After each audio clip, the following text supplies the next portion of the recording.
Vous savez, il y a des choses qu'on ne remarque pas tout de suite, mais que les autres ressentent très fort. La semaine dernière, Madame Colette, 68 ans, retraitée vivant à Bordeaux, m'a raconté une scène qui l'a bouleversée. Elle avait les yeux humides en me disant « J'ai toujours été propre docteur. Je lave mes habits moi-même, je me douche tous les jours, je plie mes draps au carré, comme à l'armée. Et pourtant, l'autre jour, ma petite fille s'est approchée, a hésité un moment, puis m'a dit doucement « Mamie, pourquoi tu sens bizarre ?»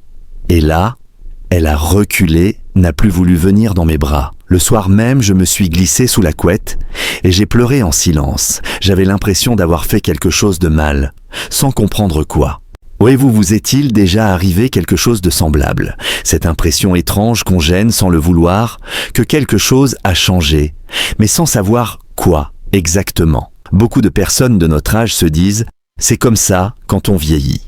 Il faut l'accepter, mais ce n'est pas aussi simple. Je m'appelle Dr Martin, j'ai 67 ans et j'ai accompagné des milliers de seniors partout en France depuis plus de 50 ans.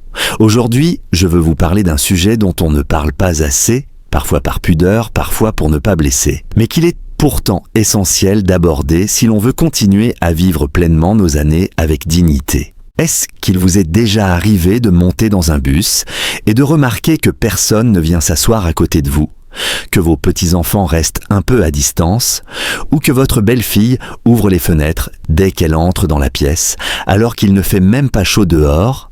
Parfois, on perçoit soi-même une odeur étrange, fugace, et on se dit c'est sûrement l'humidité ou la chaleur, je me fais des idées.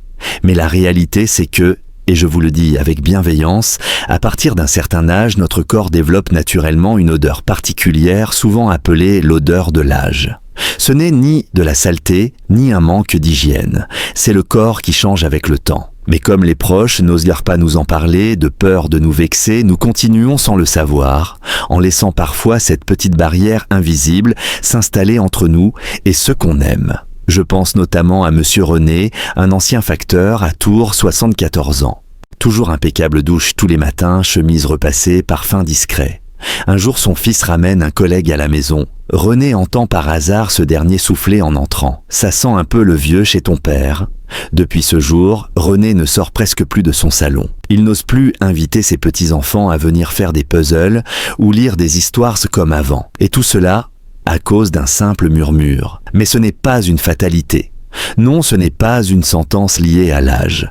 Il existe des moyens doux, naturels, respectueux pour atténuer cette odeur du temps, retrouver confiance et surtout retrouver la chaleur des câlins et la proximité avec ceux qu'on aime. Alors, restez avec moi car dans les prochaines minutes, je vais vous expliquer pourquoi cette odeur apparaît et surtout, comment la faire disparaître sans produits chimiques ni grandes dépenses, juste avec des gestes simples, des habitudes à notre portée et un peu de tendresse envers soi-même. Depuis ce jour-là, chaque fois que sa petite fille revient à la maison, Monsieur René reste dans sa chambre. Il n'ose plus venir à table, ni même parler longtemps. Il a peur tout simplement de déranger. Et vous voyez, ce genre d'histoire n'est pas si rare. Si vous êtes encore là à m'écouter, c'est peut-être que vous vous posez la question, vous aussi, est-ce que moi aussi j'ai cette odeur? Eh bien, pour être franc, et vous savez que je le suis toujours, dans la majorité des cas, oui. Mais il ne faut surtout pas s'en attrister, car il existe des solutions simples, douces, efficaces, et je vais vous les partager. Vous savez, ce phénomène a été largement étudié par la science. En vieillissant, notre corps change notre peau aussi. Et avec ces changements vient une odeur subtile appelée l'odeur de l'âge. Ce n'est la faute de personne. C'est comme les cheveux qui blanchissent ou le dos qui se courbe, des signes du temps de la vie, de ce qu'on a traversé. Mais cela ne veut pas dire qu'on doit s'y résigner. On peut atténuer cette odeur, la rendre presque imperceptible. On peut continuer à profiter des bras de nos petits-enfants, à partager des repas chaleureux en famille, sans avoir cette petite distance invisible, parfois douloureuse. Alors je vous invite à rester encore un moment avec moi. Dans les prochaines minutes, je vous expliquerai pourquoi cette odeur apparaît, comment elle s'installe, et surtout, comment la réduire avec des gestes simples, des soins précis, adaptés à notre âge, à notre peau, à notre quotidien. Vous verrez, ce n'est pas sorcier.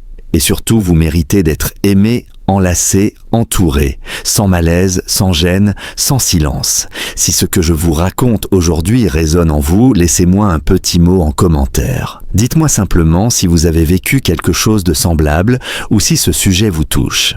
Et si vous pensez que cela peut aider un ami, un frère, une sœur, une voisine, partagez cette vidéo autour de vous. Parce que plus on parle de ces choses-là, plus on s'en libère. Vous savez, ce sont souvent les petits détails qui blessent sans faire de bruit. Il n'y a pas longtemps, une dame que je suis depuis plusieurs années, Madame Hélène, 70 ans vivant à Lille, m'a confié une chose bouleversante. Elle m'a dit « Docteur, ma petite fille ne vient plus sur mes genoux. Quand je tends les bras, elle recule, fronce le nez, puis va s'asseoir à côté de sa maman. Et quand je lui ai demandé pourquoi, elle m'a répondu tout bas « Maman dit que mamie sent comme les vieilles personnes ». Vous imaginez, Hélène m'a dit qu'elle avait eu le cœur serré, qu'elle s'était sentie rejetée par l'enfant qu'elle aime le plus au monde. Et ce n'est pas un cas isolé. Beaucoup de mes patientes me racontent des histoires similaires, un gendre qui ouvre toutes les fenêtres quand il arrive une voisine, qui met un petit spray d'ambiance dès qu'on s'installe sur le canapé, ou encore ces sièges vides à côté de nous dans le métro. Vous voyez ce que je veux dire ? Mais encore une fois, ce n'est pas votre faute. Et ce n'est pas irrémédiable. Je suis le docteur Martin. J'ai passé ma vie à accompagner les seniors, à Paris, à Lyon, à Nancy, en campagne comme en ville. Et si aujourd'hui je vous parle de cela, ce n'est pas pour vous faire peur, ni vous mettre mal à l'aise. C'est pour vous aider à comprendre ce qui se passe et à retrouver votre place entière et belle dans le cœur et les bras de vos proches. Laissez-moi vous dire les choses franchement. Ce que peu de gens osent exprimer clairement, l'odeur du grand âge n'a rien à voir avec le manque d'hygiène. Ce n'est pas parce qu'on ne se lave pas ou qu'on est négligé. Non, c'est bien plus subtil que cela. Beaucoup de personnes pensent encore « je me douche tous les jours, je porte des vêtements propres, je mets même un peu de parfum. Donc je suis irréprochable ». Mais la vérité, c'est que le parfum ne masque pas cette odeur particulière liée à l'âge. C'est un peu comme si vous vaporisiez du parfum dans une cuisine où le frigo fuit depuis 3 jours. Le résultat, une odeur mélangée, encore plus dérangeante. Et dans ces moments-là, nos proches, même ceux qui nous aiment profondément, peuvent se sentir mal à l'aise sans vraiment oser nous le dire. Et nous, on ne comprend pas, on se renferme. On se sent rejeté sans savoir pourquoi. Mais ne vous inquiétez pas, parce que j'ai découvert au fil de mes années d'expérience une petite astuce très simple, que je partage aujourd'hui avec beaucoup d'affection. Il suffit de 3 minutes par jour, pas plus. 3 minutes pour nettoyer 2 zones bien précises du corps et 90% de cette fameuse odeur disparaît. Oui, vous avez bien lu. Ce n'est pas 5 personnes sur 10, c'est 9 sur 10. J'ai testé cette méthode avec plus de 1000 patients, hommes et femmes, et les résultats sont bluffants. Non seulement l'odeur s'estompe, mais l'ambiance à la maison change aussi. Les petits-enfants reviennent se blottir contre leurs grands-parents, les enfants s'installent plus volontiers à leur côté. Et tout le monde se sent plus à l'aise, plus léger. Vous vous demandez sûrement quelles sont ces 2 zones magiques. Eh bien, vous allez être surpris. Parce qu'on croit souvent qu'il suffit de se laver tout le corps, de mettre un peu de lotion, un peu de parfum, et le tour est joué. Mais non, il y a 2 endroits sur notre corps où les odeurs ont tendance à s'installer en silence. Et si on ne les nettoie pas avec attention, elles deviennent, au fil du temps, la source principale de cette odeur de l'âge. Laissez-moi vous raconter une histoire vraie. La semaine dernière, j'ai revu Monsieur Henri, 73 ans, qui vit à Angers. C'est un homme très soigné. Son fils lui avait même offert un flacon de parfum français très haut de gamme qu'il utilisait chaque matin avec fierté. Et pourtant, un jour, son fils lui rend visite. Il entre dans la chambre, reste quelques minutes, puis ouvre soudain les fenêtres l'air de rien. Quelques instants plus tard, il trouve un prétexte pour sortir. Henri m'a raconté ça, avec un sourire un peu triste. Docteur, j'étais seul dans la pièce. Il ne m'a même pas dit au revoir. Je n'ai pas compris, mais j'ai eu mal. Quand je l'ai interrogé un peu plus, j'ai vite compris que malgré tous ses soins, Henri ne nettoyait pas les zones concernées en profondeur. Il misait tout sur le parfum, en oubliant l'essentiel. Car oui, notre corps change avec l'âge. Quand on est jeune, on transpire davantage. La sueur évacue les toxines, les impuretés, les cellules mortes. Le corps se nettoie presque tout seul. Mais en vieillissant, nos glandes sudoripares deviennent moins actives, tandis que le sébum, ce film gras produit par notre peau, évolue. Il se transforme, s'oxyde, et c'est cette transformation qui crée cette fameuse odeur, souvent appelée l'odeur du temps. C'est une signature du corps vieillissant. Mais, et c'est très important, ce n'est pas une fatalité. Alors écoutez bien ce que je vais vous partager aujourd'hui, parce que comprendre pourquoi cette odeur apparaît, c'est déjà un premier pas. Et surtout, je vais vous montrer comment l'atténuer en douceur, sans produits coûteux, sans parfum de luxe, sans traitement compliqué. Juste avec des gestes simples, naturels, que chacun peut adopter chez soi. Si cette histoire vous touche, si vous vous reconnaissez un peu entre les lignes, laissez-moi un commentaire en dessous de la vidéo.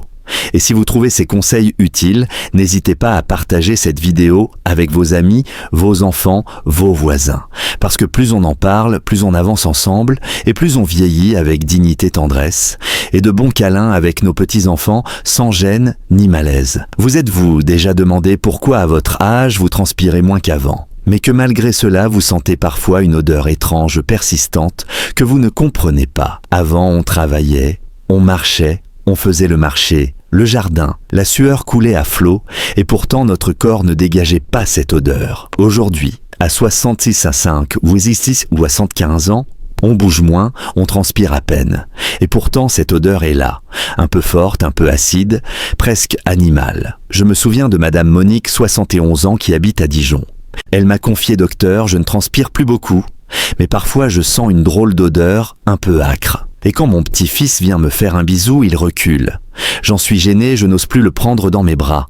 Eh bien, Monique n'est pas la seule. Ce phénomène est tout à fait naturel. Quand on est jeune, la transpiration est abondante, parfois plus d'1 litre par jour, et avec elle, on évacue tout un tas de toxines, de graisses, de cellules mortes. Mais avec l'âge, notre peau produit beaucoup moins de sueur. Et c'est là que ça se complique. Sans sueur, les déchets restent à la surface de la peau. Ils s'accumulent, nourrissent les bactéries, et ce sont elles qui produisent cette odeur si particulière. Mais ce n'est pas tout. Avec l'âge, notre peau produit aussi un sébum différent. Cette petite couche grasse naturelle qui protège l'épiderme. Quand on est jeune, le sébum est fin, équilibré, presque neutre. Mais après 50 ans, il s'oxyde plus vite. Et cette oxydation donne naissance à une molécule qu'on appelle 2-nonénal. Un nom un peu barbare, mais qui a été bien étudié. Cette molécule n'est presque pas présente chez les jeunes, mais devient très active à partir de 60-70 ans. Et c'est elle, oui, le vrai responsable de l'odeur du vieillissement. Une odeur un peu âcre, un peu grasse, un peu piquante. Même si vous sortez de la douche. Et comme si cela ne suffisait pas, il y a un autre facteur souvent oublié, la bouche sèche. Avec l'âge, nous produisons 2 fois moins de salive. Or, la salive est notre meilleur nettoyant naturel. Elle neutralise les bactéries, élimine les restes d'aliments, humidifie la bouche. Mais quand la bouche est sèche, les bactéries prolifèrent et l'haleine change. Même si vous vous brossez les dents 2 fois par jour, même si vous utilisez un bain de bouche, si votre bouche est sèche, l'odeur reste. C'est ce que m'a raconté Madame Hélène, 69 ans, de Nancy. Je n'ose plus parler trop près des gens docteurs. J'ai la bouche sèche tout le temps. Et j'ai peur que mon haleine dérange. Je me sens vieille rien qu'à cause de ça. Mais ne vous découragez pas. Parce que toutes ces choses, transpiration, sébum, bouche sèche, on peut les accompagner, les apaiser, les rééquilibrer. Et ça, je vous l'expliquerai dans la prochaine partie. Quand la salive diminue, les bactéries dans la bouche se développent plus vite. Et même si vous vous brossez les dents, même si vous utilisez un bain de bouche tous les jours, le souffle finit par avoir une odeur. C'est ce que m'a raconté Madame Solange, 69 ans, de Nîmes, docteur. J'ai toujours la bouche sèche. Et je n'ose plus parler trop près des autres. J'ai peur qu'on sente mon haleine. Ça me gêne, je me sens vieille. Vous voyez bien. Ce n'est pas seulement une question de parfum de bain de bouche ou de savon parfumé. On traite souvent les symptômes, mais pas la cause. On s'occupe des feuilles, mais pas des racines. Mais ne vous inquiétez pas, j'ai une méthode simple, douce, que j'ai affinée au fil des années, et qui a déjà aidé des centaines de mes patients. Pas besoin de dépenser une fortune, pas besoin d'aller au spa, pas besoin de prendre des médicaments compliqués, seulement quelques habitudes faciles à mettre en place chez soi. Et ce qui est merveilleux, c'est que 97% des personnes qui ont essayé cette méthode ont remarqué une nette amélioration en moins d'1 semaine. Je pense à Monsieur Paul, 75 ans, qui vit à Clermont-Ferrand. La première fois qu'il est venu me voir, il avait l'air abattu. Il m'a dit doucement: docteur, mon petit-fils ne veut plus venir sur mes genoux, mon fils ouvre les fenêtres dès qu'il entre. J'ai l'impression d'être un fardeau. 6 mois plus tard, il est revenu dans mon cabinet avec un large sourire. « Docteur, mon petit-fils s'assied à nouveau sur moi et il m'a même fait un câlin. Je revis. Et tout a commencé par un simple verre d'eau chaude. Et oui, le premier geste tout simple, c'est de boire suffisamment d'eau chaude chaque jour. Beaucoup de mes patients sourient quand je leur dis cela, de l'eau chaude. Et alors ? Mais l'eau chaude, voyez-vous, agit comme un balai intérieur. Elle aide à éliminer les toxines, nettoie, l'organisme hydrate la peau et assainit même la laine. Ce que je recommande, chaque matin au réveil, buvez un verre d'eau tiède, entre 200 et 250 ml. Les premiers jours, cela peut sembler étrange, mais après 1 ou 2 semaines, vous ne pourrez plus vous en passer. Madame Chantal, une retraitée de la Drôme, m'a dit un jour « Au début, je faisais la grimace. Et puis maintenant, si je ne bois pas mon eau chaude, le matin, je sens qu'il me manque quelque chose. Ma peau est plus souple, et même ma petite fille m'a dit « Mamie, tu sens bon aujourd'hui ?» Et pour bien faire, essayez de boire au moins 6 verres d'eau par jour, répartis tout au long de la journée, un au réveil, un avant le déjeuner, un après le déjeuner, un vers 16 heures, un avant le dîner et un petit verre avant de dormir. Attention, le café et le thé noir ne comptent pas, car ils ont tendance à déshydrater encore plus. Si vous aimez votre tasse de café, c'est parfait, mais buvez toujours un verre d'eau après, pour compenser. Mais il y a encore une chose très importante, peut-être la plus importante, mais je préfère vous la raconter tranquillement dans la suite. Si cela vous intéresse, dites-le moi en commentaire, et je vous écrirai pas à pas comment prendre soin de 2 zones précises du corps en seulement 3 minutes par jour pour dire adieu à l'odeur de l'âge. Et croyez-moi, ce que je vais partager n'a pas seulement aidé mes patients à se sentir plus frais, mais plus confiants, plus épanouis, plus proches de ceux qu'ils aiment.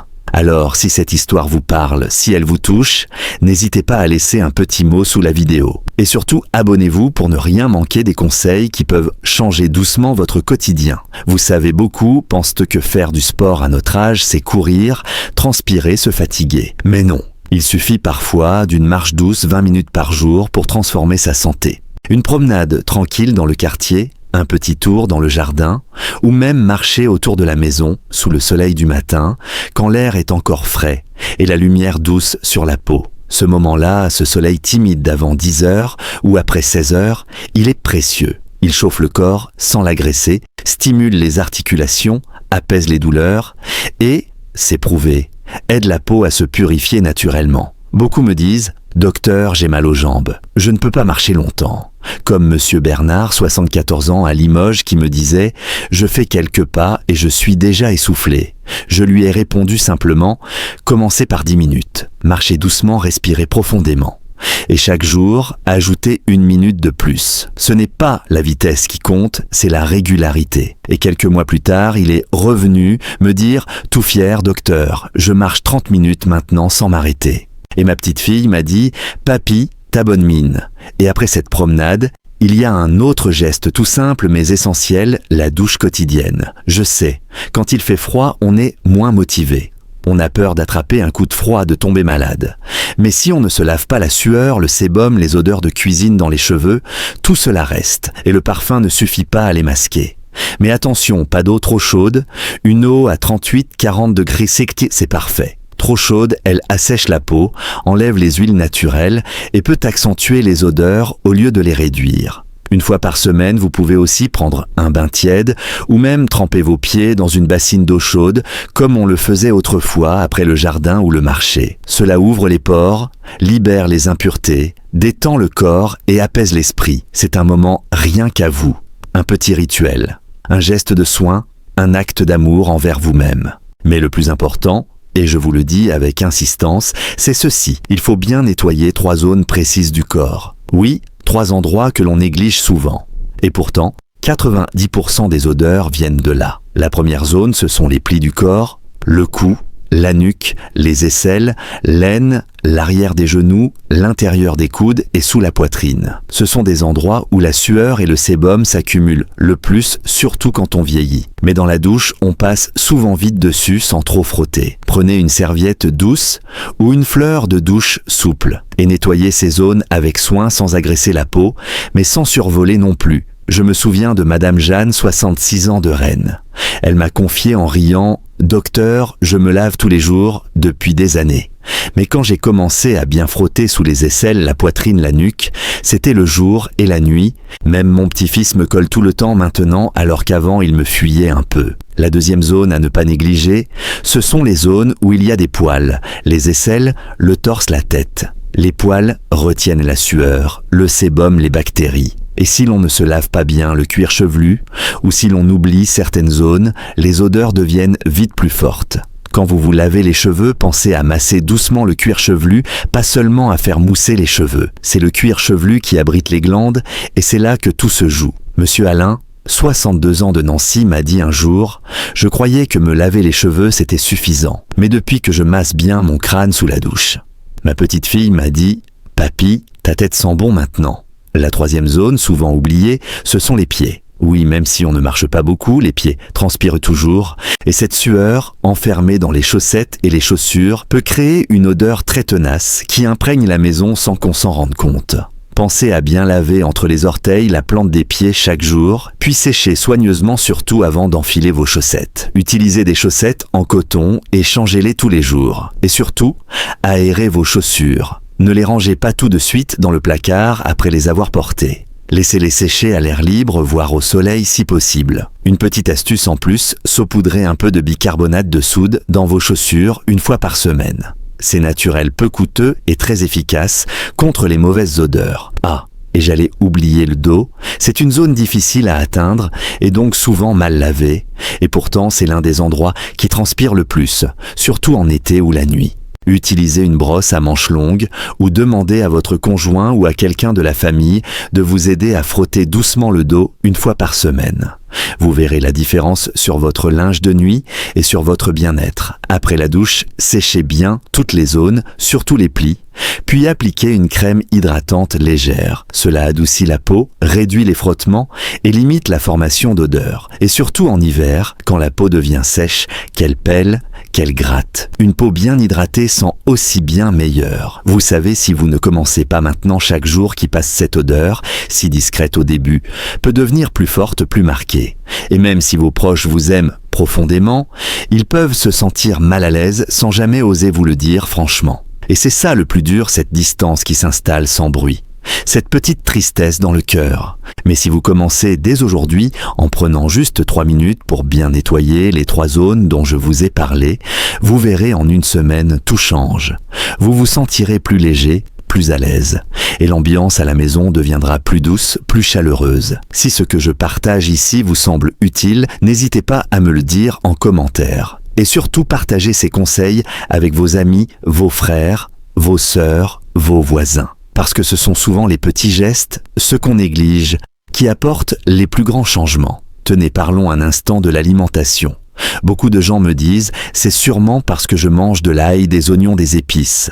C'est ça qui me donne une odeur bizarre. » Eh bien non, c'est une fausse idée répandue. Ces aliments peuvent donner une odeur temporaire après un repas, oui. Mais l'odeur persistante du corps, celle qu'on appelle parfois odeur de vieillesse, vient d'ailleurs. Elle vient de l'intérieur, de ce qui se passe dans nos cellules, dans notre peau, avec le temps. Et justement, l'ail, les oignons, les épices, loin de causer cette odeur, peuvent au contraire l'atténuer. Pourquoi ? Parce qu'ils sont riches en antioxydants naturels. Les antioxydants, ce sont des substances qui ralentissent le vieillissement du corps. Ils luttent contre l'oxydation, ce fameux phénomène responsable des rides, de la fatigue et aussi de l'odeur de l'âge. Pensez-y, les cheveux gris, la peau qui s'affine, la force qui diminue. Ce sont des signes extérieurs, mais l'odeur du corps, elle est un signe intérieur. Et cette odeur, on peut la calmer, la faire disparaître doucement en mangeant mieux.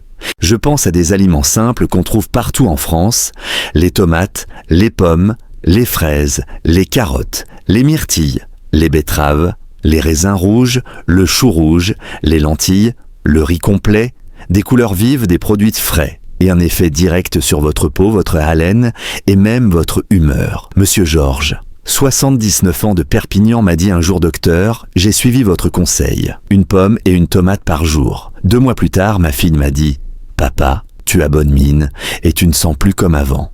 Et madame Louise, 68 ans de Tours, m'a confié en riant: Moi je bois tous les matins un petit smoothie avec demi-concombre, carottes et tomates. Je ne sais pas si c'est ça, mais tout le monde me dit que je sens bon maintenant. Et si les crudités ne vous tentent pas trop, faites comme eux, mixez, pressez, buvez. Un petit jus maison naturel sans sucre ajouté, c'est une manière douce d'aider le corps à se purifier de l'intérieur. Et vous savez quoi ? Tous ces petits jus de légumes, même un simple mélange de carottes concombre et pommes, ça rafraîchit le foie, nettoie les intestins et aide à éliminer cette fameuse odeur de l'intérieur. Mais il y a un autre point essentiel qu'on oublie souvent, l'hygiène buccale. Beaucoup de gens pensent que se brosser les dents 2 fois par jour suffit. Mais non, la bouche, surtout en vieillissant, devient un véritable petit nid à bactéries. Et ces bactéries, si on ne s'en occupe pas, sont la première source de mauvaise haleine, et parfois même de cette odeur de vieillesse que l'on ne soupçonne pas. En plus du brossage, je recommande toujours à mes patients de nettoyer leur langue chaque matin. Oui, la langue. Les dentistes américains appellent ça le tongue scraping. Et chez nous, certains naturopathes parlent de raclage de langue. Vous pouvez acheter un petit gratte-langue en inox à la pharmacie. Ça ne coûte presque rien, mais la sensation de fraîcheur dans la bouche après, c'est incroyable. Au début, certains trouvent ça désagréable, un peu nauséeux même. Mais après quelques jours, on ne peut plus s'en passer. Madame Élise, 73 ans de Lyon, m'a dit « Docteur, j'étais sceptique. Et puis maintenant, j'ai l'impression d'avoir une bouche propre toute la journée. Mon petit-fils m'a même dit « Mamie, tu sens la menthe ?» Autre astuce toute simple. Mâcher un chewing-gum sans sucre avec du xylitol pendant 10 minutes après les repas. Cela stimule la salive, rafraîchit la laine et protège aussi les gencives. Et attention aux boissons que l'on croit anodines. Le café, le thé noir, l'alcool, surtout le vin et les spiritueux, dessèchent la bouche. Et qui dit bouche sèche, dit bactéries en fait. Je pense à Monsieur Marcel, 71 ans de Lille. Tous les soirs, il buvait un petit verre, parfois 2, de whisky. Et il se plaignait, je ne comprends pas, je me lave tous les jours, mais j'ai l'impression que mon corps sent fort. Je lui ai conseillé de remplacer son whisky par une infusion d'orge ou une tisane de graines de fenouil. 1 mois plus tard, il est revenu tout souriant. Vous aviez raison, docteur, je me sens plus léger. Et ma femme ne fronce plus le nez quand je m'approche d'elle. Et bien sûr, l'alimentation joue un rôle clé. Il faut privilégier les aliments riches en eau, pastèques, melons, courgettes, tomates, poires, qui aident à nettoyer le corps en douceur par l'urine. Et si vous êtes souvent constipé, faites attention, parce que la constipation retient les toxines qui peuvent ensuite être éliminées par la peau. Et là, l'odeur revient. Alors, pour favoriser un bon transit, du riz complet, des patates douces, des flocons d'avoine, des légumes vapeur, haricots verts, carottes, courgettes. Ma femme, par exemple, commence chaque matin avec un petit bol de porridge à l'avoine des épinards et un peu de bouillon de légumes. C'est simple, nourrissant. Et ça change tout. Et je me souviens de Monsieur Raymond, 67 ans, à Toulouse. Docteur, j'ai été constipé toute ma vie. J'avais le ventre lourd, l'humeur triste, et mon corps sentait un peu fort. Depuis que je prends un petit déjeuner plus léger, avec du riz complet et des légumes, c'est incroyable. Je vais aux toilettes tous les jours, je me sens frais. Et même mes vêtements sentent meilleurs. En résumé, cette fameuse odeur de l'âge n'apparaît pas par magie. Elle vient de nos habitudes du quotidien, notre alimentation, notre hygiène, nos vêtements, notre environnement. Vous savez, parfois on se lave soigneusement, on se parfume même, mais si les vêtements qu'on remet ne sont pas propres, ou si les draps ne sont pas changés régulièrement, les odeurs persistent. C'est pourquoi je le dis toujours, changez de vêtements tous les jours. Et surtout pendant les périodes chaudes, où la transpiration s'imprègne rapidement dans les fibres. Laissez sécher vos habits au soleil, si vous le pouvez même en hiver. Rien ne vaut la lumière naturelle pour désinfecter et rafraîchir le linge. Je me souviens de Monsieur André, 76 ans en Haute-Garonne. Il me disait, je gardais mes vêtements 2 ou 3 jours d'affilée, pour économiser l'eau, l'énergie, et puis je pensais que ce n'était pas si grave. Mais après quelques conseils simples, il a changé de rythme. Un vêtement porté, un vêtement lavé. Et quelques semaines plus tard, il m'a confié docteur. J'ai l'impression que ma maison respire mieux. Et moi aussi. Parce que oui, ce n'est pas l'âge qui sent, c'est l'accumulation. Et si l'on prend soin de soi chaque jour, même juste un peu, on peut retrouver une vraie fraîcheur, une sensation de propreté et surtout un sentiment de confiance retrouvé. Alors, si cette série de conseils vous a plu, dites-le moi. Partagez-les avec vos proches, parce que vieillir, ce n'est pas se laisser aller. C'est changer ses habitudes avec douceur, avec respect avec amour de soi. Et maintenant, parlons de la maison. On dort en moyenne 6 à 8 heures par nuit. Et pendant tout ce temps, la sueur, le sébum, les cellules mortes de la peau s'accumulent lentement sur les draps, les tais d'oreiller, les couvertures. Le problème, c'est que ces matières invisibles, à l'œil nu, nourrissent peu à peu les bactéries et acariens. Et au bout de quelques semaines, une odeur s'installe, discrète au début, puis de plus en plus présente. Je pense à Madame Claire, 75 ans à Nantes. Elle me disait « Je changeais mes draps une fois par mois, c'était déjà un effort. J'avais du mal à sécher tout ça. Mais vous m'avez conseillé une fois par semaine, j'ai essayé. Et depuis ma chambre, sent bon, mes enfants restent plus longtemps quand ils viennent. Et vous savez quoi ? Ce n'est pas si difficile. Il suffit de choisir un jour fixe comme le dimanche matin.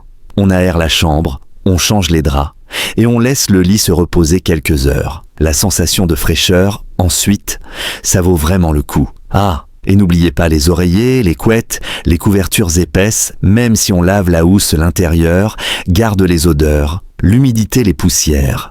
Pensez à les remplacer tous les 1 à 2 ans ou à les faire nettoyer à sec si possible. C'est un petit investissement, mais ça change l'air de la maison, la qualité du sommeil et même votre odeur corporelle. Et ce n'est pas fini. Les odeurs peuvent aussi se cacher dans nos chaussures, nos chaussettes. Pensez-y, nos pieds passent des heures enfermés dans l'humidité et la chaleur. Un vrai paradis pour les bactéries. Monsieur Louis, 72 ans, m'a raconté en riant « Je pensais que mes chaussures n'avaient pas d'odeur ». Et puis mon fils m'a dit que mes pieds sentaient bizarre. Depuis que je change de chaussettes tous les jours, que je les fais sécher au soleil et que je mets un peu de bicarbonate dans mes chaussures, c'est fini. Même ma belle-fille s'assoit à côté de moi maintenant. Alors souvenez-vous, une paire de chaussettes par jour en coton si possible. 2 ou 3 paires de chaussures en rotation. Et surtout, on ne range jamais des chaussures humides dans un placard fermé. Et puis, il y a un dernier conseil tout simple mais fondamental, aérer la maison. Chaque matin, chaque fin d'après-midi, ouvrez les fenêtres pendant 10 minutes, même en hiver, même quand il fait froid. Parce qu'un air confiné, chargé d'humidité, de cuisine, de vieilles odeurs, ça finit toujours par se sentir, même si on ne le remarque pas soi-même. Je me souviens de monsieur Henri à Dijon qui me disait « Docteur, je n'osais pas ouvrir les fenêtres, j'avais peur du froid. Mais depuis que je les ouvre 10 minutes matin et soir, ma maison a changé, elle respire, et moi aussi. L'air frais, c'est un soin naturel gratuit et infiniment bénéfique. Il fait du bien à la maison, au moral, à la peau, à la respiration. Et il éloigne l'odeur du passé pour laisser place à la fraîcheur du présent. Alors, vous voyez, l'odeur du vieillissement n'est pas une fatalité, c'est un signal. Un rappel doux mais clair, il est temps de prendre soin de vous. Pas avec des produits chers ni des solutions compliquées, mais avec de l'eau tiède, un peu de soleil, quelques légumes frais, des gestes attentifs et beaucoup de respect pour vous-même. Et quand vous ferez cela jour après jour, vous verrez que le regard des autres changera. On ne dira plus « pourquoi elle sent comme ça ?», mais plutôt « elle a bonne mine ». Elle est lumineuse, j'ai envie de la prendre dans mes bras. Parce que oui, vous méritez d'être entouré, aimé, embrassé sans gêne, sans distance. Et si ce message a résonné en vous, laissez-moi un petit mot, un commentaire. Et si vous pensez qu'il peut aider quelqu'un d'autre, partagez-le. Parfois une seule parole peut changer une journée ou une vie. On se retrouve très bientôt pour un autre moment doux, simple, humain. Un moment pour parler, santé, bien-être et surtout, la joie de bien vieillir.